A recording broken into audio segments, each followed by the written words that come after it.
Perkenalan dulu nggak? Halo semuanya. Halo, Gimana nih Halo. kabarnya? baik. Baik Baik, ya. puji Tuhan. Baik. Gak kerasa ya kita udah hampir 1 semester ini udah mau habis loh. Gak kerasa ya toh. Ya, Dan benar. ini UAS kita ya toh, UAS agama. Jadi kita diskusi yuk ya. Kan kemarin udah nonton kan video agama dalam karantina. Udah. Udah. Udah. Gimana menurut kalian filmnya bagus gak? Bagus sih, keren. Iya, Desainnya bagus keren. Pol. Betul, keren Pol. Kayak dapet insight-insight baru gitu gak sih? Iya, benar. Iya. Nah, sebelum kita memulai lebih lanjut diskusi kita ya, kita kenalan dulu ya, supaya teman-teman nanti ya penonton yang nonton YouTube kita itu tahu gitu ya nama kita, paling enggak ya kenal kita lah secara virtual ya. Perkenalin, namaku Jolin Marcella dari Prodi Manajemen Angkatan 21. Lanjut, siapa dulu? Perkenalkan, namaku Felicia Dinata dari Prodi Manajemen 21. Kat kayaknya mau ngomong nih, Kat. Aku perkenalkan, aku Katarina dari Prodi Manajemen 21. Oke, lanjut Bintang. Halo, aku Bintang dari Prodi Manajemen 21. Lanjut Bina. Halo, aku Dina dari Prodi Manajemen Angkatan tahun 2021. Oke, lanjut Audi. Halo semua, aku Audi dari Prodi Manajemen Angkatan 21 Universitas Maju. Ore, oke, salam kenal buat yang nonton nanti ya. Ya, setelah lihat video kemarin itu ya, itu kan tentang agama di masa pandemi gitu ya. Nah, menurut kalian itu apakah di era pandemi itu agama berperan penting atau enggak sih? Kalau menurutku ya agama itu penting ya di era pandemi ini, karena di era pandemi ini pastinya banyak orang yang khawatir gitu ya. Apalagi kan pandemi ini juga bukan penyakit yang ringan ya, COVID-19 ini. Jadi penyakit yang bisa memakan banyak korban gitu ya. Sekali kena itu banyak yang meninggal gitu ya. Jadi banyak orang yang khawatir, banyak orang yang takut, apalagi overthinking gitu. Jadi menurutku agama ini penting karena agama ini bisa memberi kekuatan gitu ya buat setiap pemeluknya untuk tetap sabar, tetap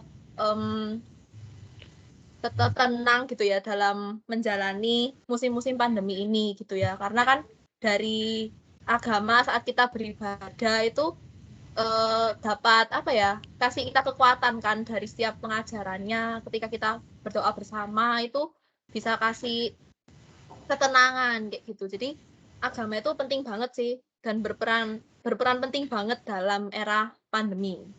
Menurut kalian gimana nih? Mungkin dari VV dulu.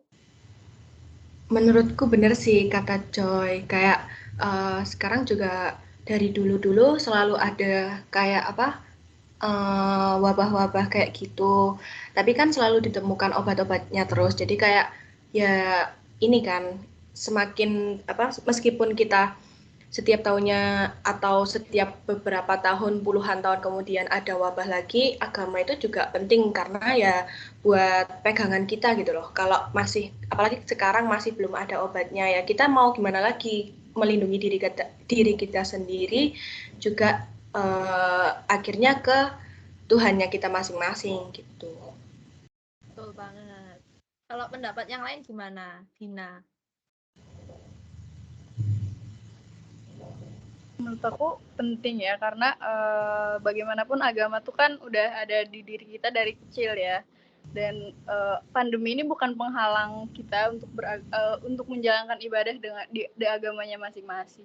Dan menurut aku banyak banget sih hikmah yang bisa diambil dari pandemi ini. Yes, benar ya. Jadi meskipun ada pandemi itu nggak menghentikan kita ya buat terus beribadah ya. Karena ya di musim apapun kita masih tetap bisa berdoa gitu kan. Mungkin pendapatnya Dina gimana? Dian, Katarina Dian. Typo ya. Kalau menurutku sih penting ya, soalnya kan agama juga bisa meminimalisir perluasan COVID kan. Soalnya kan biasanya orang-orang pada ke gereja, ke masjid atau ke vihara dan lain-lain kan. Terus kalau COVID ini kan kita bisa kayak masih bisa berdoa di rumah secara online gitu. Itu sih. Oke. Kalau menurut Audi,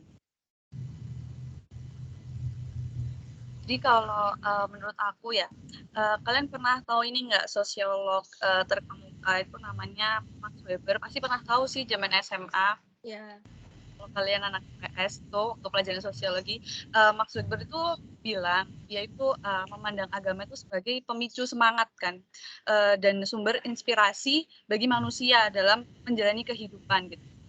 Ada istilah kanopi gitu, yang dianalogikan sebagai tempat berteduh dari hujan dan panas yang menyengat, juga ibaratnya agama ini gitu menjadi solusi bagi permasalahan sosial, terus juga spiritual dan juga psikologi kayak gitu. Jadi waktu pandemi ini ya, menurutku itu agama itu sangat berperan penting gitu, karena kita harus ikhtiar gitu, terus tidak kita nggak abai sama apa selama bersikap terhadap pandemi ini gitu. Terus tokoh agama itu juga menurut aku sangat berperan penting gitu ya, karena mereka bisa ngasih edukasi terhadap masyarakat gimana sih pentingnya mendahulukan keselamatan bersama gitu daripada keselamatan individu kayak gitu. Terus juga pentingnya pencegahan wabah dan penafsiran yang berbeda mengenai arti wabah itu sendiri gitu. Terus ada ini sih satu lagi dari apa namanya filosofis agama Hindu yang diterapkan dalam menghadapi COVID-19 ini gitu. Sebagaimana yang disampaikan sama Nimade Putri Arianti gitu dalam sebuah webinar. Nimade ini mengatakan dalam menghadapi pandemi itu perlu menerapkan konsep Trihita karana atau konsep menjaga keselarasan antara skala, yaitu konsep yang terlihat, dan niskala, yaitu konsep yang tidak terlihat gitu, yaitu menjaga hubungan baik antara manusia dengan Tuhannya kayak gitu. Terus juga manusia terhadap lingkungan, juga manusia dengan manusia sendiri gitu, sama kita, sama masyarakat satu dengan masyarakat yang lain. Disinilah agama itu berperan dan mengajarkan perlunya menjaga dan melindungi sesama. Jadi banyak pelajaran. Oke, mantap jawabannya Audi. Benar Jadi ya, yang apa? Iya. Kenapa sih? Oh sudah. Ya. Udah dari bintang. Aku tertarik ini sih sama yang Audi bilang tadi, yang Max Weber itu kan agama itu bisa kasih semangat gitu ya. Jadi ya itu sih perannya agama itu penting karena bisa kasih semangat, bisa recharge kita gitu ya. Di musim-musim yang menjenuhkan ini agama itu bisa terus kasih energi positif ke kita. Kalau Bintang gimana Bintang? Ya, kalau menurutku sih ya, itu peran agama itu penting, guys, untuk mengingatkan orang-orang yang tidak patuh akan prokes dari pemerintah, dan mereka itu ya biasanya itu lebih mendengarkan kayak pemuka agamanya, yang saya tahu sih ya, gitu.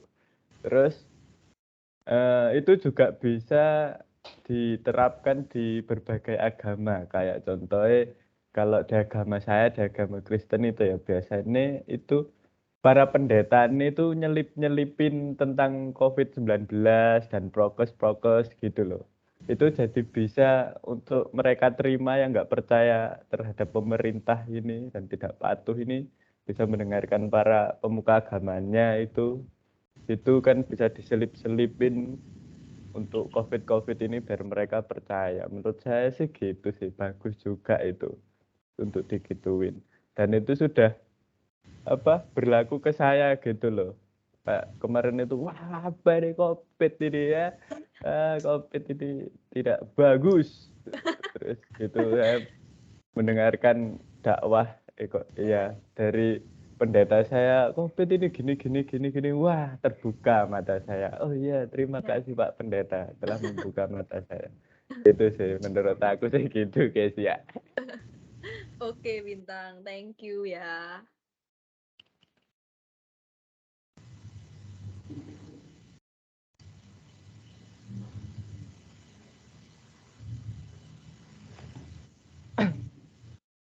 Mungkin Audi mau ngomong di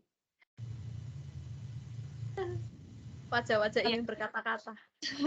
Aku mau nanya nih sama kalian, pendapat kalian nih ya.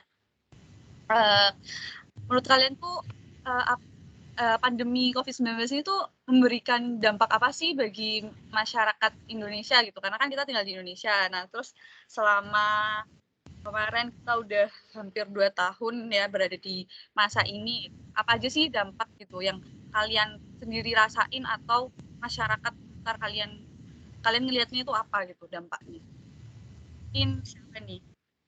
Kak Karina ini kayaknya udah mau jawab. Oh, tapi malu-malu. Kalau menurutku ya, kalau pada pandemi COVID ini tuh emang banyak banget dampak yang terjadi di Indonesia kan. Kayak masyarakatnya itu kayak banyak yang meninggal gara-gara penyakit corona ini. Terus kayak layanan kesehatan kayak rumah sakit gitu kan kayak banyak yang nolak pasien kalau yang sakit. Soalnya kan gara-gara penuh dengan itu orang masyarakat yang kena penyakit corona itu. Terus itu sama itu banyak pengangguran kalau di sekitar lingkungan aku ya. Soalnya banyak yang di PHK. Itu sih.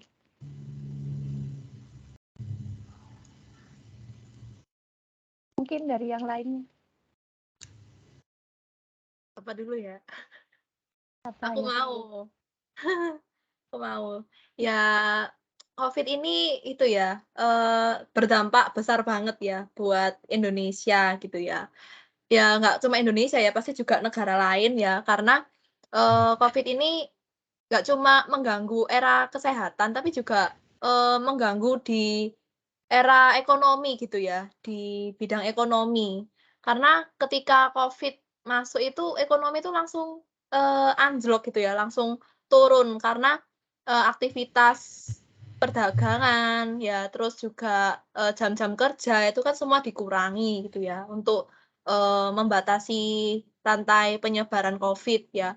Dan itu juga merugikan masyarakat sih karena karena banyak masyarakat itu juga yang kehilangan pekerjaan ya, yang tadi Kat sempat bilang juga banyak orang yang nganggur gitu ya, banyak orang yang di PHK kayak gitu ya. Jadi cukup menyusahkan masyarakat juga gitu ya. Jadi dampaknya besar banget gitu loh. Terus juga apa yang juga di era pendidikan juga ya, yang awalnya kita offline ya kan bisa ketemu sama teman-teman gitu ya. Itu diganti ke online gitu ya. Itu bikin jenuh sih ya buat kita-kita gitu ya. Apalagi kita anak muda itu kan pasti sukanya yang ya dunia bebas gitu kan. Maksudnya kita kan masih suka explore terus tiba-tiba harus online ya yang gimana ya kita cuma bisa lihat tuh dari layar aja gitu ya. Kepingin pergi mana cuma bisa lihat dari Google, Instagram gitu kan sedih gitu ya nggak bisa pergi langsung. Jadi ya itu cukup ini sih, cukup membuat mental kita itu juga down gitu ya. Sempet aku alamin juga gitu pas di rumah tuh bosennya pol ya sampai udah nggak tahu gitu sih mau ngapain lagi gitu ya karena semua hal itu sudah dicoba ya kayak masak kue apapun wes hal-hal baru itu sudah dicoba ya tapi ya bosan tuh masih tetap ada gitu mental down tuh masih tetap ada gitu sih jadi dampaknya tuh nggak cuma di ekonomi, pendidikan, tapi juga sampai ke mental kita sih dampaknya COVID itu. Menurut yang lain gimana?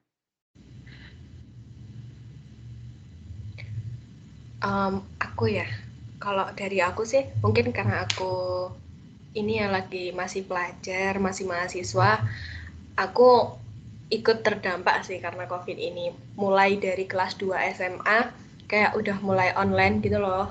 Nah, sedangkan kayak kita culture shock dari yang setiap harinya, setiap pagi kita berangkat sekolah, tapi ini tiba-tiba kayak di onlinein. Jadi kayak bangun langsung buka laptop gitu kan, kayak terus kita akhirnya kayak males gitu mau dengerin pelajaran dari rumah kan, kayak kita kadang nggak tahu kan dosennya atau gurunya kita di rumah cuman buka laptop aja atau emang bener dengerin gitu kan. Kalau aku sih dari segi pendidikan sangat-sangat terdampak sih menurutku. Mungkin nggak aku juga gitu. Jadi orang-orang juga ngerasain atau yang sekarang itu kayak tanteku itu kayak dia benar-benar stres karena anaknya yang masih TK itu sekolahnya online, sedangkan kayak akhirnya gurunya itu jadi pindah ke mamanya gitu loh pas masa-masa sekolah gitu, dan mamanya kadang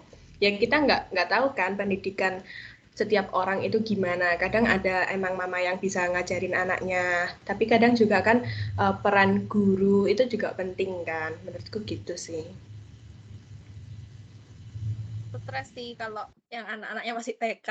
Soalnya Iya. kan itu tuh, apa nggak bisa diem gitu loh pas online tuh ada gitu ya. Belum nanti aku juga pernah sih kayak ngajar sepupuku gitu. Nah terus dia tuh ya kayak saking bosennya gitu ya, sampai pas tak ajari itu ngambek gitu loh, kayak nggak Iya mau. benar. Iya, Jadi terus ya akhirnya susah. tugasnya yang ngajarin malah mama ya, bukan dia sendiri gitu kan. Iya benar-benar. Jadi nggak dapat apa-apa gitu ya sekolah. Iya benar. Aku mau ini sih nambahin dari VV gitu. VV kan bilangnya waktu masalah sekolah kan itu sama banget kayak aku. Kebetulan kan aku sebenarnya SMA-nya lulusnya tahun 2020. Jadi aku angkatan 20 kan SMA-nya. Jadi tahun itu adalah tahun pertama COVID gitu. Aku yang udah dari lama persiapan ujian nasional, udah tryout dan lain-lain, tiba-tiba harus batal gitu kan, harus nggak jadi gitu. Jadi emang ngerasain banget apa ya, jomplang gitu. Maksudnya kayak kita yang tadinya udah tiap minggu tryout, terus udah latihan tryout di sekolah, tryout nasional, tryout kota dan lain-lain, tiba-tiba nggak jadi gitu. Dan segala sistem peraturan SBMPTN dan lain-lain itu juga ikut berubah kan gitu. Jadi emang benar-benar bagi anak sekolahan pada saat itu ngerasain banget gitu dampaknya. Dan waktu itu juga kita yang udah terlanjur les, ada kan pasti anak kelas 12 les itu kan, les dan udah ini nerusin les buat yang SBM pun jadi gak jadi gitu, karena antara kita tuh udah bayar, cuman emang bener-bener les-lesan itu nggak bisa buka gitu kan. Akhirnya dari situ les-lesan juga harus mulai dari awal lagi, gimana nih caranya ngajar online kayak gitu-gitu. Dan akhirnya aku ngerasain pun les aku juga jadi kayak keteteran gitu, maksudnya kayak nggak stabil gitu. Hari-hari kemarin kan kita lesnya datang ke tempat gitu, tapi ini lesnya online dan kayak nggak ngerasain belajar yang bener gitu kan. Jadi emang buat pendidikan, maksudnya buat kita yang masih anak sekolah dan mahasiswa ini emang ngerasain banget perbedaannya kan antara offline sama online kayak gitu. Mungkin dari teman-teman gimana nih, kayak tentang mungkin dari segi pekerjaan gitu, mungkin dari orang tua kalian apa gimana? Ada mau nanggepin nggak? Aku mau nanggepin ya. Ini dari segi pekerjaan yang keluarga aku jalanin. Sebenarnya di pandemi itu pasti ada negatif dan positifnya kan. Nah negatifnya ini emang kita nggak bisa bersosialisasi langsung, kayak misalnya nggak bisa buka toko secara langsung karena emang susah gitu loh, takutnya penyebarannya tambah banyak kan. Tapi sisi positifnya kita bisa buka yang namanya offline store, dan di situ juga customer kita itu tambah banyak gitu loh ruang lingkupnya. Nggak cuma di satu daerah itu aja, tapi di luar daerah pun juga bisa beli. Dan untuk dari sisi aku sendiri sebagai mahasiswa itu, aku kan dari luar kota, beda sama yang di Malang. Dan aku rada kesulitan sih dalam bersosialisasi yang harusnya kita ada kegiatan belajar bareng, terus ketemu, kenalan secara langsung. Itu nggak bisa sih kalau di apply sekarang gitu. Kayak masih adanya pandemi ini tuh susah sih menurut aku. Sedangkan kita juga kan sebagai mahasiswa baru butuh sosialisasi sama teman-teman baru. Benar-benar sih. Pas awal-awal tuh ngerasa kikuk gitu. Pas masuk kuliah, kayak aduh, ya apa ya kenalannya itu, kayak cuma lewat chat aja gitu kan. Terus juga waktu pas kerja kelompok itu, ya dingin banget gitu ya, lebih dingin kalau pas kita itu dibandingkan pas offline nggak kenal itu kayak lebih dingin gitu loh pas online ini. Kayak sama sekali nggak ada yang ngomong gitu kan ya. Ya, tapi ya apa ya, dampak positifnya kita jadi ini sih ya, lebih bisa menggunakan teknologi ya, yang mungkin sebelumnya tuh berasa kayak, gaptek gitu ya, kayak kurang ngerti ini, itu, tapi karena online ini jadi ngerti ya tentang dunia per-online-an lebih lagi gitu. Bintang mungkin mau berpendapat, Bintang? Oh iya, itu tadi kan kalian teman-teman sudah membahas tentang orang tua, sekolah, terus apa ekonomi, terus aku nyinggung dikit aja untuk pariwisata Indonesia. Aku melihat dampak pandemi ini pada sektor pariwisata ini menurutku cukup parah ya terkena dampak ini. Seperti contoh itu penutupan 1.800 hotel pada pertengahan tahun 2020 yang COVID ini sedang gencar-gencar itu 1.800 hotel itu gimana itu nasib orang-orang yang bekerja di sana. Kan kasihan gitu kan, ekonomi mereka jadi gimana gitu kan, rusak semua. Ini memutus banyak apa karyawan juga kan ini, jadi buat perekonomian itu nggak stabil. Terus tahun yang sama juga itu pertengahan 2020 yang banyak-banyaknya COVID ini juga banyak ditutup mall kayak di Malang kan kayak MUG Matos itu kan tutup semua kan, terus tempat makan kayak terus tempat wisata itu semua ditutupin. Nah ini kan kasihan orang-orang yang bekerja di sana. Terus perekonomian kita juga langsung drop kan karena semuanya ditutup. Jadi pandemi ini mengajarkan banyak sekali makna dalam hidup kita, anjay. Gitu sih. Terus ya semoga pandemi ini tidak terjadi lagi kepada kita. Gitu aja kalau menurutku. Gimana menurutnya kata Rina? Udah ya? Siapa yang ya? Sudah. Udah ya, maaf. Mungkin Bintang ada pertanyaan lain nih buat kita nih. Terus, oh iya, lupa aku mau tanya. Terus apa tanggapan kalian ini teman-teman ya saat pandemi ini melanda di negeri kita tercinta Indonesia Raya Merdeka ini? Kalau menurutku dulu ya, aku ini pandemi membawa dampak positif dan negatif lah ya jelasnya. Terus aku ini dampak positifnya ada terhadap bangsa Indonesia. Seperti contoh itu mencuci tangan. Mencuci tangan itu kan sudah diajarkan oleh orang tua kita sejak dini kan. Tetapi walaupun kita sudah besar begini, saya gitu ya. Tapi sebelum pandemi itu aku nggak pernah mencuci tangan gitu. Mau makan, kecuali makan pecel ayam apa-apa yang pakai tangan itu ya cuci tangan dulu. Kalau yang lainnya itu enggak gitu loh. Terus lalu datanglah si COVID ini. Datang. Nah, ini mengubah habit saya secara pribadi untuk apa-apa itu cuci tangan. Habis megang pintu aja itu cuci tangan gitu loh. Kan ini menjadi habit yang baik kan dari COVID gitu. Jadi tidak semua yang dibawa COVID ini buruk, tetapi juga ada dampak baiknya. Seperti mencuci tangan gitu kan. Habit yang sangat sulit untuk diterapkan di negara Indonesia, raya tercinta kita ini, terus datanglah pandemi yang merubah itu menjadi sangat penting dan kita harus melaksanakannya.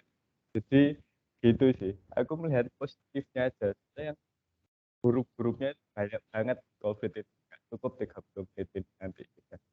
Gitu sih. Kalau menurut kalian itu gimana tanggapan kalian saat pandemi tercinta ini? Benar sih, Benar, aku setuju sama Bintang ya. Jadi kita lebih biasa cuci tangan gitu ya. Sebelumnya juga nggak pernah gitu ya. Bahkan aku pernah lupa gitu loh. Jadi pas 8 hari itu dari kebun binatang toh. Terus habis megang hewan apa gitu toh. Terus aku tuh langsung makan gitu loh. Makan pecel lele gak cuci tangan. Lupa. Pas habis makan baru oh iya tadi kan habis megang hewan belum cuci gitu loh. Nah kan kebiasaan lupa.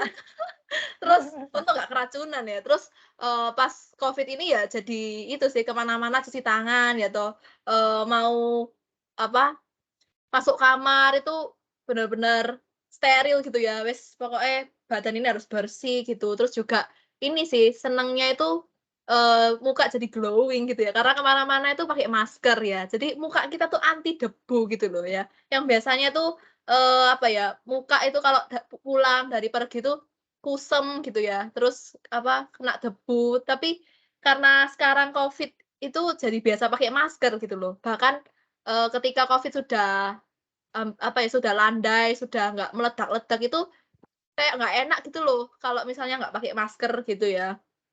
Jadi juga membuat kulit itu cerah gitu ya. Meskipun tanpa perawatan tuh bisa jaga kulit kita tetap fresh gitu. Terus juga ini sih aku senengnya itu pas masa COVID ini bisa kumpul sama keluarga gitu ya. Yang sebelumnya tuh repot ya kan aku dari keluarga yang semuanya tuh kerja gitu. Mama papaku kerja, terus aku kan juga anak tunggal tuh sendirian di rumah kayak gitu. Jadi ya apa ya jarang ketemu gitu loh sama orang tua. Kalau misalnya ketemu pun ya cuma malam gitu ya. Kalau misalnya pagi siang kan aku ada aktivitas, mama papaku ada aktivitas, jadi nggak ketemu. Nah, pas COVID ini jadi sering ketemu pagi, siang, malam, ya sama mereka terus gitu ya. Lebih banyak quality time juga, terus juga sama saudaraku kan udah pada gede ya, udah pada kuliahnya gitu ya. Jadi udah nggak pernah ketemu gitu loh, kan sibuk masing-masing. Tapi karena COVID kemarin gitu ya, itu sering ketemu kita. Jadi saudaraku tuh sering ke rumahku ya sama-sama anak tunggalnya kan, jadi bosen ya kalau di rumah sendiri-sendiri gitu. Jadi ya ngumpul ke rumahku, kadang aku main ke rumahnya dia gitu. Jadi lebih fleksibel sih waktu kita bisa ketemu kayak gitu. Kan kalau misalnya pas masa offline belum COVID itu kan ya apa ya sibuk kegiatan di luar gitu kan. Kemana kayak gitu. Sama sekali apa ya di rumah tuh paling ya cuma sebentar gitu ya, cuma paling ya makan, tidur, terus besok pagi aktivitas lagi, kemana lagi, apa, sibuk di luar, kayak gitu sih. Jadi, apa ya, bisa ini, mempererat, kekeluargaan gitu sih, bisa lebih dekat sama keluarga, gitu. Kalau menurut yang lain gimana? Aku boleh nggak ini? Boleh dong. Kalau aku sih ini ya banyak negatifnya, tapi kayak aku di sini mau ngomong positifnya. Aku mau ngelanjutin yang tadi tuh masalah pendidikan. Kayak positifnya juga guru-guru sekarang itu jadi melek ke teknologi gitu loh. Jadi selama kita pandemi kan kita diharuskan buat tetap belajar, tapi dari ini kan dari Zoom, dari MS Team dan lain sebagainya. Jadi kayak guru-guru yang sebelumnya itu gaptek gitu-gitu, akhirnya dia dipaksa buat bisa tentang teknologi gitu. Terus juga ini sih kayak adanya kolaborasi orang tua sama guru. Jadi yang kayak guru-guru TK gitu, akhirnya anak-anaknya belajarnya ke orang tuanya dan orang tuanya harus berkolaborasi sama guru itu tadi. Nah, di mana di situ juga ada positifnya jadinya anak itu lebih deket juga ke orang tua daripada ke gurunya mereka. Jadi kan kita juga pernah dengar kan orang tua itu guru pertama kita. Nah, kalau orang tuanya sendiri nggak bisa ngajarin anaknya dan udah dipasrahkan ke guru, jadi kayak apa ya, kayak nggak kayak dulu lagi gitu loh. Nah, tapi dengan ini juga akhirnya membuat orang tua itu harus bisa mendidik anaknya sendiri. Gitu sih dari aku.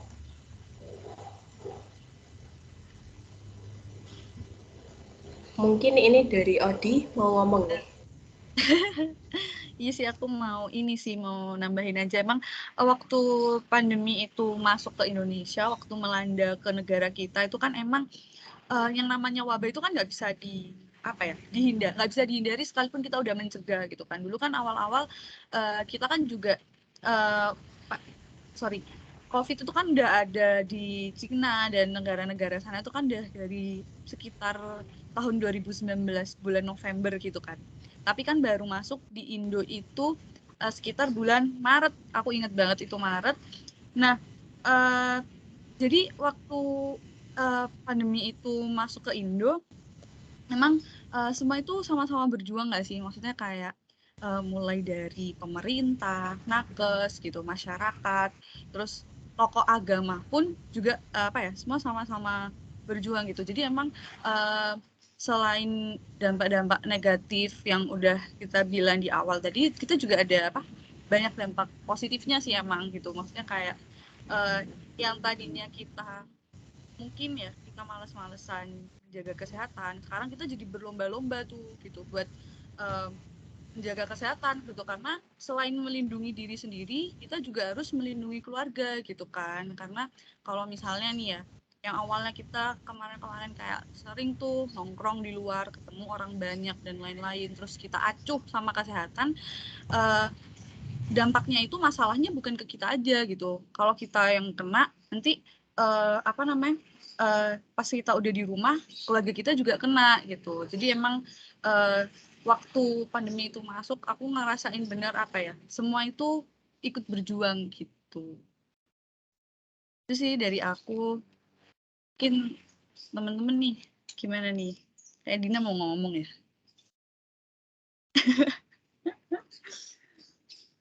Siapa nih? Kalau aku sendiri itu kan dulu pas lagi ada COVID itu masih boarding school dan kayak emang jarang di rumah gitu loh. Terus pas awal COVID masuk itu kayak seneng gitu karena emang bisa di rumah kan, kayak udah lama banget nggak di rumah. Tapi kayak lama-kelamaan kok bosen ya, kayak gak bisa berinteraksi sama temen-temen, terus gak bisa keluar juga kan. Keluar juga mau ngapain, soalnya emang kebanyakan sarana masyarakat kan kayak mall gitu ditutup dan ada juga social distancing kayak gitu, itu ribet banget.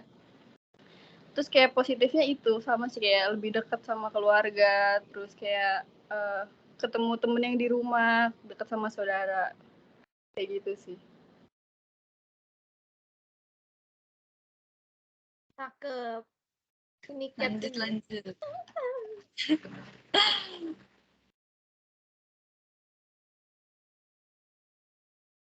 Kalau dari aku ya, sebenarnya saya sama-sama aja gitu semua. Tapi kan kayak aku tuh anaknya dulu tuh sering main banget gitu. Nah, tapi selama pandemi, Nah ini contohnya kayak jarang di rumah gitu loh. Tapi kayak semenjak pandemi ini kayak jarang, kayak bosen mau ngapain gitu. Kan HP-an terus kan juga bosen gitu. Akhirnya ya udah ngapain, kayak dulu tuh kayak jarang olahraga. Sekarang ya udah lumayan lah ya olahraga, kan buat menjaga kesehatan biar imunitas tuh tambah kuat guys. Biar gak melebar kita. Gitu sih. Oke. Ini ya, kita tadi kan udah bahas tentang kayak COVID, gimana pendapatnya kalian dan lain sebagainya. Kan kita kemarin juga disuruh melihat video nih yang agama dalam karantina. Nah, di situ tuh kalian kan udah lihat semua. Ternyata ada juga dari tanggapan pemangku agama mengenai pandemi yang melanda di Indonesia. Nah ini kalian ada yang mau jelasin nggak? Ada siapa aja nih yang mau yang jelasin tentang tanggapannya mereka? Mungkin aku ini ya mau nanggepin. Waktu itu kan ada nih ketika ada kelompok aparat yang ingin membubarkan jamaah, tetapi ustadz dari jamaah tersebut malah memberikan narasi apokaliptik gitu. Narasi apokaliptik itu narasi sebuah pandangan teologi yang didasarkan pada keyakinan bahwa dunia ini berputar dan akan mencapai pada titik akhir gitu, dan titik akhir itulah yang biasa disebut kiamat kayak gitu. Jadi setelah lihat dari video yang tugas kita itu, ada salah satu yang aku tangkap dari tanggapan pemangku agama itu kayak itu tadi, kayak gitu. Terus dari teman-teman gimana yang kalian dapat gitu? Oke, kalau dari aku sih ini ya, ada Ustadz Abdul Somad itu berpendapat ya kalau virus COVID ini itu merupakan tentara Allah yang dikirim gitu untuk menolong orang Cina kayak gitu sih. Ini kan COVID kan dari China kan ya asalnya. Jadi menurut dia itu ya sebagai penolong kayak gitu loh buat orang-orang China kayak gitu. Juga itu ada Ustadz Zulkifli. Ustadz Zulkifli ini dari Aceh juga mengkaitkan wabah virus corona ini kan itu dengan dukuh atau salah satu ciri kedatangan hari kiamat. Soalnya kan kayak udah mati semua, kita bertumbangan manusia, banyak dosa, itu mungkin ini menurut Pak Ustadz Zulkifli ini itu dukuh atau mau kiamat lah kita gitu. Ada lagi Kak guys? Tuh, ada lagi. Itu juga ada pihak yang berbicara itu tentang melandanya virus corona, itu menandakan runtuhnya kapitalistik barat, dan itu solusinya itu hanya khilafah. Khilafah itu kayak gerakan keagamaan itu sebagai konsep kenegaraan yang didasarkan agama Islam gitu. Mungkin yang lain, Dina? Terus ada lagi yang terakhir itu mungkin ada itu pendeta yang mengaitkan virus corona ini tuh sama tanda datangnya Yesus yang kedua kalinya.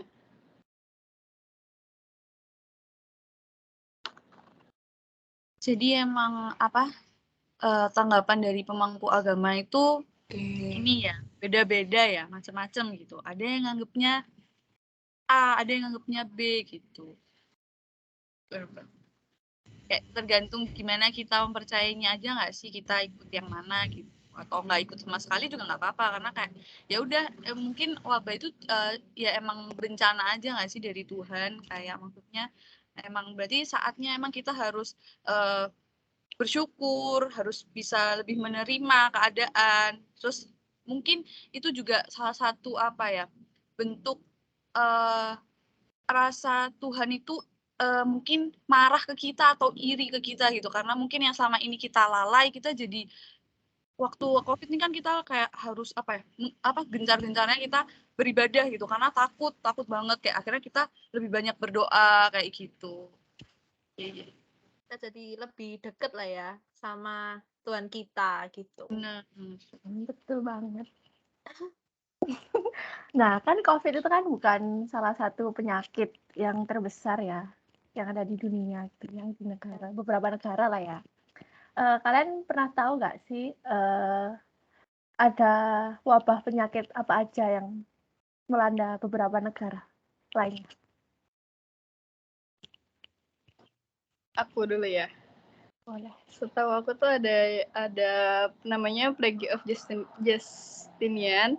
Itu tuh yang berasal dari Eropa Utara dan Semenanjung Arab yang disebabkan oleh PIS dengan korban 30 sampai 50 juta pada 541 sampai 549 Masehi. Itu dari yang aku tahu. Ini yang kedua mungkin aku lihat dari YouTube-nya itu ada The Black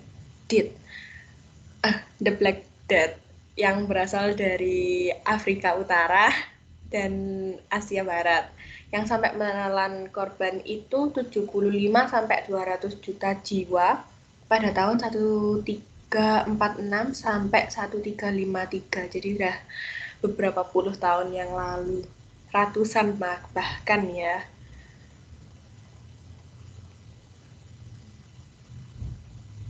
Mungkin ini. Oh ya, apa Ya, tuh? aku ini nih, kalau aku ada dapet itu ini wabah dari apa namanya London, namanya The Great Plague, nggak tahu bacanya apa. Plague itu artinya wabah kan ya. Nah, pokoknya wabah itu tuh berasal dari London yang menelan korban jiwa itu 100.000 jiwa gitu pada kisaran tahun 1345 sampai 1665 Masehi. Jadi emang cukup lama ya berarti gitu. Maksudnya kayak dibanding sebelumnya gitu kayak yang tadi yang disampaikan Dina sama VV itu mungkin berkisaran maksudnya nggak lama gitu. Kayak Dina tadi kan 541 Masehi sampai iya bener ya Dina ya? Sampai ke 549 gitu. Nah, ini ini yang aku dapat informasi itu dari 1345 sampai 1665. Jadi emang cukup lama. Terus ini ada juga cacar air yang berasal dari Eropa dan Asia yang menelan korban dengan perbandingan 3 dari 10. Jadi 10 orang itu 3-nya itu terkena. Bisa terkena, bukan bisa terkena sih, ya terkena gitulah, terinfeksi. Ini cacar air ini yang di Eropa dan Asia ini itu pada awal abad 19. Dan sampai sekarang kalau nggak salah cacar air ada ya. Iya benar Salah banget. ya. Cuman Tapi udah udah ada jadi ya. biasa. Iya. Udah nggak seganas dulu. Itu sih. Tuh. Kalau dari aku ini sih yang aku tahu ada kolera juga dulu yang pernah terjadi itu di Inggris ya. Dan penyakit ini tuh menelan puluhan ribu korban pada awal abad ke-19. Wis ini udah lama pol ya. Kita belum lahir, mama papa kita juga belum. Jadi udah terjadi gitu.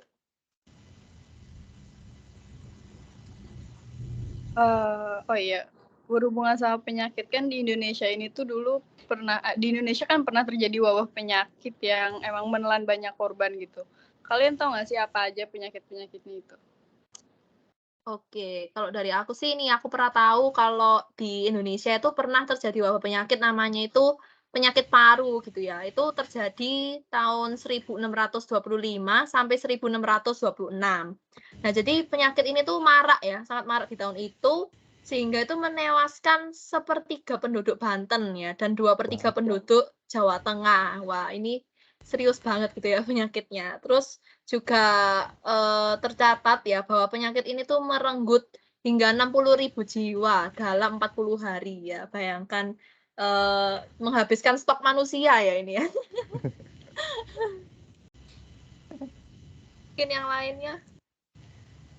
Yang aku tahu juga di Indonesia tuh ada cacar air ya yang katanya bintang itu kalau di Indonesia mulai tahun 1644 sampai 1926 gitu sih. Tapi sekarang udah ada obatnya kan jadi kayak dianggap apa namanya penyakit biasa gitu. Juga ada udah vaksin bener.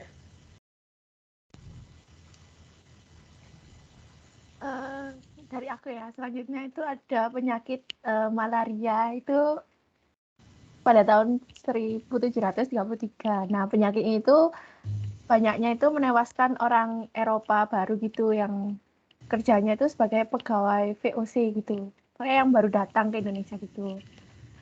Itu kayak tercatatnya itu cuma 5-10% doang. Tapi setelah tahun 1733 itu angka meninggalnya tuh meningkat hingga 40-50% itu. Gitu. Terus ada juga yang melanda Indonesia itu kolera pada tahun 1819 itu. Yang saya ingatku sih itu ya.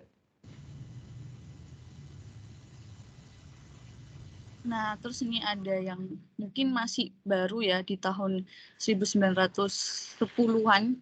Itu ada namanya PES atau PES, bacanya apa. Tapi penyakit ini tuh disebabkan oleh infeksi bakteria Yersinia pestis gitu.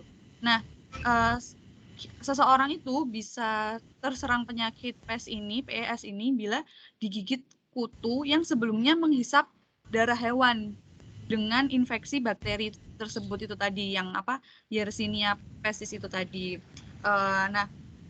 Penyakit PES ini tergolong sebagai zoonosis, yaitu penyakit yang dapat ditularkan dari hewan ke manusia. Jadi dia itu berasalnya dari kutu yang sebelumnya menghisap darah hewan dan kutunya gigit ke manusia. Jadi, cara tertularnya itu kayak gitu. Oke. Wah, Gimana? mengerikan ya. Mengerikan ya. Iya. Ternyata Sebelum COVID ini ada penyakit lain gitu ya. Yang Benar. ganas-ganas juga gitu. Iya, Di benar. COVID ini bukan satu-satunya penyakit yang paling ganas ya. Iya, Ada benar. yang lebih ganas lagi sebelum-sebelumnya gitu. Nah, aku mau tanya nih sama kalian ya. Di pandemi ini kan nggak semua ya masyarakat itu nurut gitu ya sama peraturan pemerintah sama prokes-prokes itu kan ya nggak semuanya nurut gitu loh. Kan ada yang bersikeras kayak COVID itu nggak ada gitu loh. Kayak ngapain kita takut sama COVID gitu ya. Kita tuh takutnya ya cuma sama Tuhan aja. Ngapain takut sama COVID ya? Ada yang kayak gitu kan. Jadi sehingga mereka tuh apa ya lalai gitu loh, mengabaikan prokes yang harusnya ya kita itu jalankan gitu kan untuk menjaga satu sama lain. Nah, menurut kalian itu pendapat kalian tentang masyarakat yang abai dengan pandemi itu gimana sih? Kalau misalnya menurut aku ya orang-orang yang abai sama pandemi itu mereka perlu ini ya, perlu kena dulu gitu loh, baru kerasa kalau COVID itu ada gitu ya. Kadang kan orang itu kalau nggak kena nggak kerasa gitu ya. Seringkali kayak, "Lah apa sih itu manipulasi apa?" Seringkali denger gitu ya. Kayak banyak orang ngomong, "Aduh COVID itu loh manipulasi," gitu ya. Terus kalau pas begitu udah kena itu baru kerasa gitu ya, baru istilahnya tuh kapok gitu ya, baru kayak, "Oh iya ya COVID itu ada," gitu ya. Jadi, apa ya, kalau misalnya ada orang yang abai sih, ya kita bisa ngingetin gitu ya, bisa kasih menyadarkan gitu loh bahwa kamu tuh nggak mimpi gitu loh, nggak sedang mimpi, memang COVID itu ada gitu loh. Kan dari bukti-bukti kayak gitu ya, dari berita-berita juga kan sudah disampaikan gitu ya, kalau ya memang COVID itu ternyata banyak yang meninggal juga gitu ya.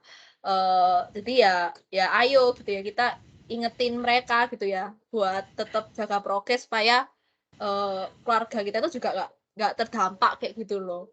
Kan ya masa kamu mau gitu ya, keluargamu terdampak gitu kan. Masa kamu mau melihat dulu itu terjadi di keluargamu baru kamu percaya kayak gitu kan. Jadi ya tugasnya kita sih bisa ngingetin gitu ya, bisa ngingetin kalau memang ya COVID itu ya nyata gitu, bukan mimpi gitu. Kalau dari yang lain gimana?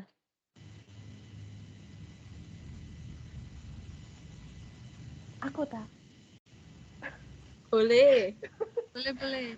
Bener sih kalau kata Joy, itu kalau COVID itu ada. Aku dulu tuh pernah kena COVID, nggak tahu ya, lupa variannya apa. Pokoknya itu 2 kali positif. Pokoknya yang nggak bisa itu loh, ngerasain makan sama itulah pokoknya. Itu kayak nggak enak banget gitu loh. Jadi kalau misal ada masyarakat yang masih kayak mengabaikan gitu, kan biasanya ada juga yang nggak percaya tuh nggak pakai masker ke pasar. Biasanya di pasar tuh banyak banget yang nggak pakai masker itu wis yang menjengkelkan. Terus itu ya caranya ya kayak dengan kita sendiri sih bisa menjaga kesehatan tubuh, terus memberitahu yang enggak memberitahu lah pokoknya biar lebih menjaga kesehatan gitulah pokoknya.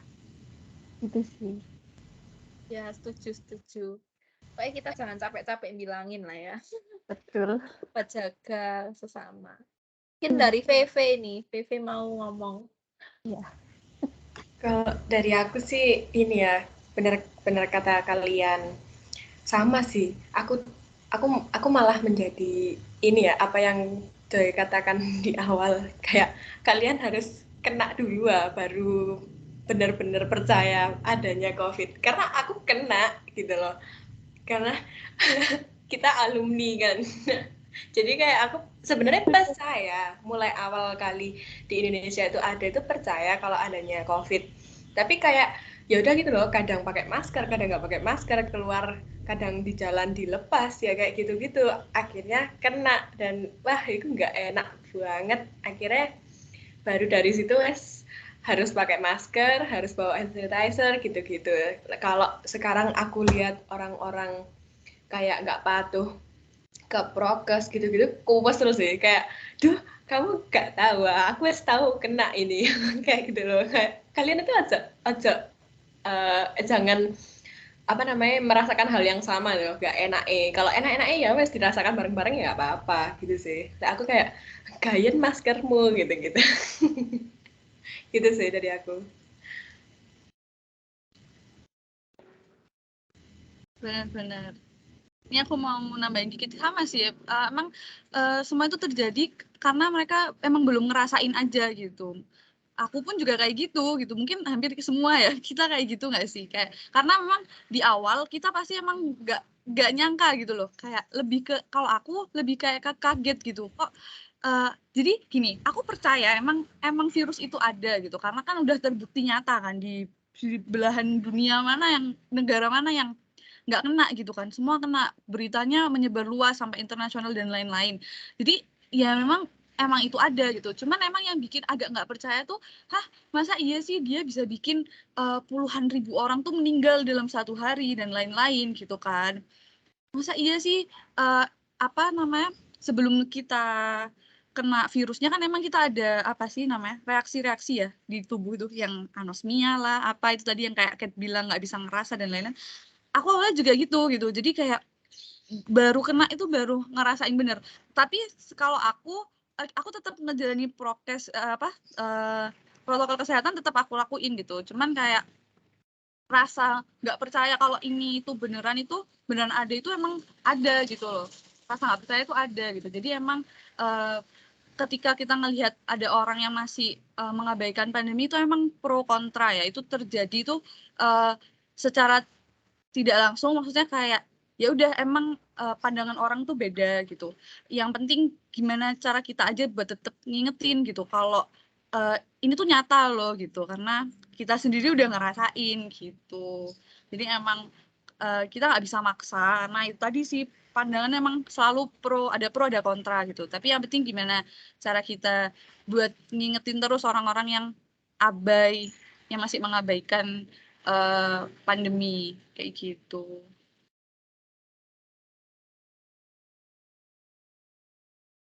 Oke. Gimana? Bintang. Siapa nih? Bintang kayaknya udah mau Bintang ngomong. atau Dina ya? Aku dulu ya, kalau Ya. menurutku ya orang-orang kayak gini nih belum terbuka sih pemikirannya terhadap pandemi ini. Ya kayak kita awal-awal gitu kan. Nah gitu. Padahal udah ada banyak contoh kan, sakjane. Maaf, contoh yang ada kan. Terus mungkin mereka pikir mereka yang abai terhadap pandemi itu dewa gitu ya. Gak bisa sakit, tidak bisa terkena COVID, aku adalah dewa gitu ya. Terus bener kata Joy, Odi sama VV tadi. Mereka kayaknya harus kena dulu gitu loh, baru percaya bahwa COVID ini ada. Nanti kalau kena, mereka baru menyalahkan pemerintah. Kan repot ya orang-orang kayak gini gitu kan. Jadi menurutku orang-orang seperti ini harus dibilangin dengan baik-baik dengan hati yang tulus, lemah lembut gitu, gak bisa dikasar-kasarin gitu, pendekatan secara hati ke hati gitu. Jadi menurutku orang-orang kayak gini ya masih ada di dunia ini dan tidak akan pernah hilang gitu. Jadi kita sebagai orang yang waras harus tahu menanggulanginya gitu sih menurutku. Gimana kalau menurut Dina? Benar banget. Lanjut Dina mungkin. Kalau aku tahu ya, maka emang agak gregetan ya sama orang yang nggak percaya, terus kayak pemikirannya tuh belum terbuka sama kondisi kurang lebih sama sih. Iya. Iya, jadi sebenarnya ya pada intinya tuh sama gitu. Orang-orang yang mengabaikan pandemi itu orang-orang yang belum pernah merasakan dan yang memang kata bintang tadi pemikirannya belum terbuka gitu. Pemikirannya memang belum mungkin kebanyakan ini sih orang-orang kuno-kuno mungkin ya yang lebih percaya ke hal-hal tradisional kayak gitu-gitu. Jadi ya itu tadi mereka gampang banget ngabain adanya pandemi. Ya, berhubungan sama COVID kan nggak mungkin kan COVID itu cuma hasilin negatif aja di lingkungan kita. Apa sih hikmah yang dapat kita ambil dari adanya COVID yang masuk ke negara kita? Kalau aku sendiri ya, pendapat aku itu contohnya tuh kayak menjaga silaturahmi antar sama keluarga, terus ya solidaritas juga kan kita juga bisa, nggak cuma kita aja nih yang kesusahan beribadah, mereka juga ya, kita juga belajar bersyukur dengan kondisi kita yang saat ini, maksudnya kita bisa sehat dibandingkan orang-orang yang di luar sana. Gitu. Kalau menurut kalian gimana? Oke, aku boleh ya. Jadi kalau menurutku sih hikmah dari COVID ini apa ya? Setiap agama gitu ya, dari tiap pemeluk dari berbagai agama itu apa ya, bisa bersatu gitu sih, bisa saling tolong menolong ya. Dari video yang ditonton itu kan ada yang umat Kristiani sama Islam itu saling bantu gitu buat kasih nasi ya ke tukang-tukang becak gitu ya, ke orang-orang yang membutuhkan ya. Jadi menurutku ini sih bisa menyatukan tali persaudaraan kita dengan cara saling tolong menolong tadi. Jadi udah nggak mandang perbedaan gitu kayak "Oh aku Kristen, kamu Islam," kayak gitu ya. Tapi ya udah nggak ada gitu loh mandang perbedaan lagi gitu. Jadi semua itu bersatu buat saling tolong kayak gitu ya, buat saling jaga satu sama lain. Terus juga hikmahnya itu, ya itu tadi ya, bisa lebih dekat sama keluarga, terus bisa lebih sungguh-sungguh lagi dalam menjalankan ibadah gitu. Karena kan tempat ibadah dibatasi ya, pasti ya muncul dong rasa kangen ya, kita bisa ibadah di masjid, bisa ibadah di gereja kayak gitu ya, pasti kangen gitu kan. Jadi dengan rasa kangen itu tadi tuh buat kita tuh semakin jadi menghargai gitu loh pertemuan ibadah. Kalau misalnya sudah onsite ya, sudah hybrid, terus kita jadi lebih menghargai bahwa, oh pertemuan agama itu penting ya, kayak gitu. Terus juga ini sih jadi orang yang lebih bersyukur kayak tadi yang katanya Dina, sama jadi orang yang belajar ini juga hemat kayak gitu ya, yang mungkin sebelumnya itu suka jajan gitu ya, kan orang juga suka jajan gitu kan. Terus pas COVID ini ya jadi lebih hemat gitu ya, karena kan memang kondisi ekonomi semua lagi turun. Terus juga kan pas COVID ini nggak boleh makan sembarangan ya, apalagi kayak makan di luar kan dikurangi kayak gitu loh. Jadi ya lebih hemat, terus juga bisa lebih sehat karena makan masakan rumah terus kayak gitu sih. Itu hikmahnya yang aku dapet sih dari COVID ini. Kok dari yang lain? Mungkin kalau dari aku sih ini ya, yang pertama kita juga lebih dekat sama Tuhan kita masing-masing dengan kita beribadah, dengan kita mendekatkan diri supaya kita nggak kena virus ini yang membahayakan kita. Terus yang kedua mungkin munculnya rasa peduli, bener kata Joy tadi, kayak kita semakin peduli sama orang-orang misalnya yang mereka karena COVID ini kehilangan pekerjaannya. Jadi kayak kita saling membantu satu sama lain gitu. Terus meningkatkan apa ya, rasa kasih sayang juga kepada saudara-saudara kita. Kan kayak apa ya, jadinya sering-sering berkabar gitu kan, gimana kabar kalian, kayak jadi WA terus atau telepon terus gitu kan. Itu sih. Terus apa lagi ya, ini juga hikmahnya yang kata apa, jadi sering bersih cuci tangan, jadi menjaga kesehatan gitu. Mungkin dari aku itu. Mungkin dari siapa? Katarina atau Bintang? Aku ya, kalau aku sendiri itu aku lebih bisa bersyukur sih. Soalnya kan dulu sekolah itu kayak males, kayak berangkat sekolah itu kayak males, pengennya kayak libur aja di rumah, kayak gak mau berangkat, terus kayak gak mau pusing, pengen pelajaran, jadi kayak pengen main. Nah, terus kan pas pandemi gini kan kayak online gitu, jadi kayak bosen banget gitu sih. Gitu, lebih bersyukur aja sih kalau aku. Dikasih liburnya lama pol ya ini. Masa sampai COVID. sampai bosen. Libur 2 tahun guys kita. Betul. Oh ya pernah loh, apa ngerasa pengen libur, apa yang ngerasain libur summer gitu ya, kayak di luar negeri yang lama gitu tuh. Oh ternyata rasanya kayak gini, bosan. Itu ya lebih mensyukuri ada kegiatan kayak gitu loh, daripada kayak harus libur di rumah 2 tahun tuh menyedihkan ya, nggak bisa kemana-mana. Oke, lanjut. Siapa ya tadi yang belum? Bintang belum ya? Bintang Iya, sama aku. Odi. Oke. Aku dulu ya. Kalau hikmah yang aku dapat dari pandemi ini itu jangan sia-siakan hidupmu untuk berbuat yang tidak baik, walaupun kita manusia yang tidak lepas akan dosa, tetapi jangan tambahi dosa kita karena Tuhan bisa dengan mudah membuat diri kita meninggalkan dunia ini dengan berbagai hal. Itu contohnya ya pandemi ini, dan juga pandemi ini menurutku peringatan dari Tuhan untuk kita semua agar menjadi manusia yang lebih baik lagi di hari ke hari. Ini Tuhan memperingatkan kita menyentil titik gitu sih menurutku. Gimana, Odi?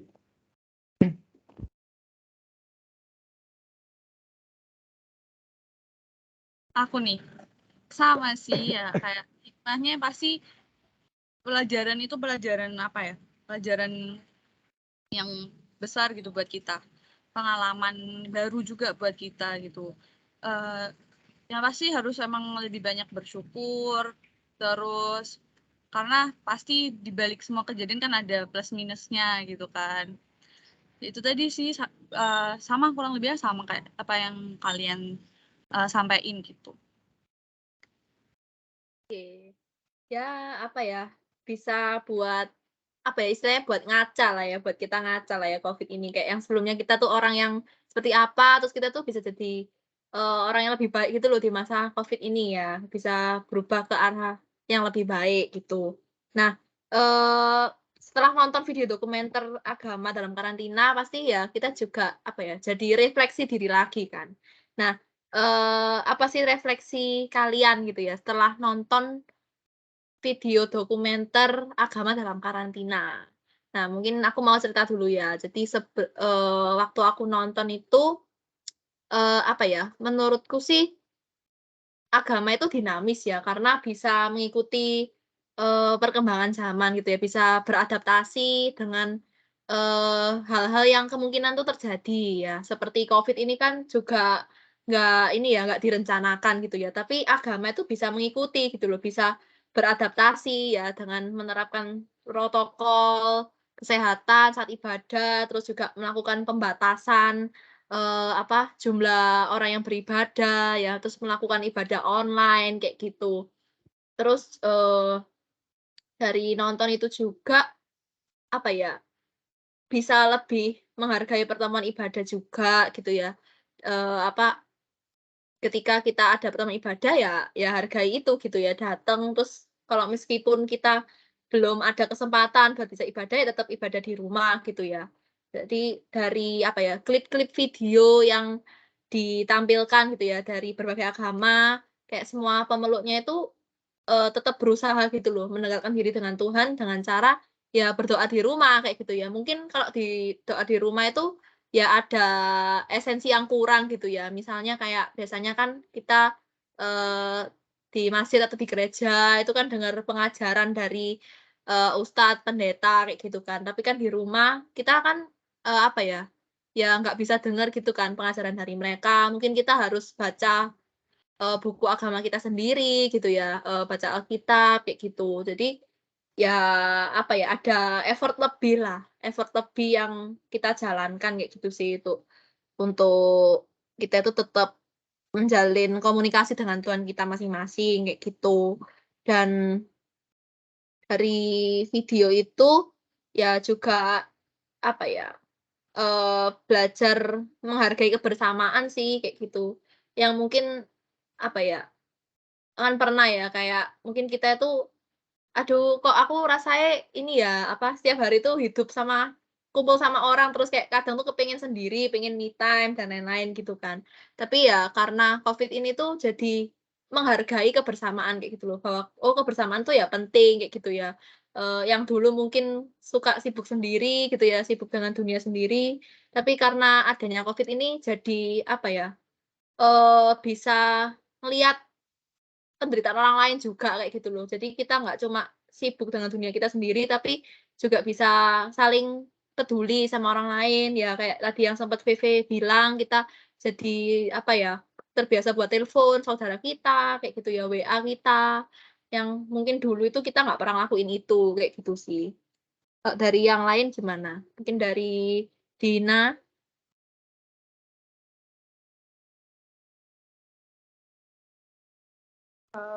Kalau buat aku dari bisa nonton video ini sama sih kayak gimana ya, bersosialisasinya itu loh. Ya, terus kayak keakrabannya, kan sebelumnya kayak kita jarang main sama saudara-saudara karena emang kesibukan. Terus sekarang di masa pandemi ini tuh bisa, walaupun kayak emang cuma di rumah-rumah aja, kan itu sama aja kita ngikat silaturahmi lagi ya.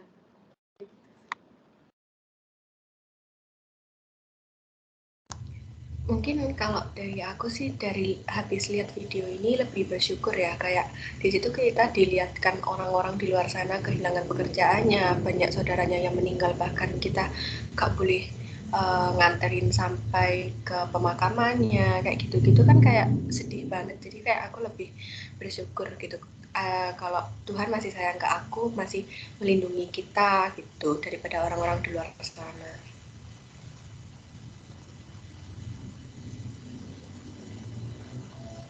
Mungkin dari siapa nih, Audi? Siapa nih? Aku udah cukup sih kayaknya, maksudnya ya kurang lebih emang sama nggak sih apa yang kita rasain itu. Nah terus ini nih terakhir nih, bisa dibilang terakhir sih ya, kita kan itu apa namanya nih, selama kita 1 semester kemarin ini di Macung kan kita belajar nih kan ya, pelajaran mata kuliah umum agama gitu. Nah gimana sih refleksi diri kalian gitu sama selama 1 semester ini mengenai materi-materi yang udah diajarin gitu sama dosen kita di mata kuliah agama. Kalau ini aku lanjut, aku yang ini dulu ya, berpendapat ya gitu. Kalau dari aku tuh refleksi yang didapat, pelajaran yang didapat tuh pasti banyak banget ya. Dari pelajaran ini kita bisa tahu gitu kayak apa sih hubungannya agama dengan lingkungan, agama dengan politik, agama dengan budaya dan lain-lain. Bahkan sekarang aja yang dari tadi kita bahas, kita membahas bagaimana hubungannya agama sama pandemi gitu, sama penyakit gitu. Jadi emang sebenarnya lingkupnya beragama itu, maksudnya kita belajar agama dan kita sebagai seseorang yang beragama ini emang luas banget gitu pembahasannya. Jadi menurut aku refleksi diri yang aku sendiri dapat itu banyak banget manfaatnya. Jadi lebih tahu apa sih hubungannya, manfaat, dampak dan lain-lainnya. Kalau dari teman-teman nih gimana? Kalau aku dulu ya. Refleksi pribadi, kalau aku selama materi agama yang sudah diajarkan itu lebih bisa memahami relasi-relasi agama itu dengan banyak hal di luar sana yang sebelumnya mungkin saya kurang memahaminya, kurang tahu gitu. Banyak hal juga yang saya pelajari yang berhubungan dengan agama, dengan ilmu pengetahuan kayak seperti sosial, kayak politik, ekonomi, hukum atau ilmu lainnya itu semua itu tidak bertentangan dengan agama, itu melainkan saling berhubungan satu dengan yang lainnya gitu sih.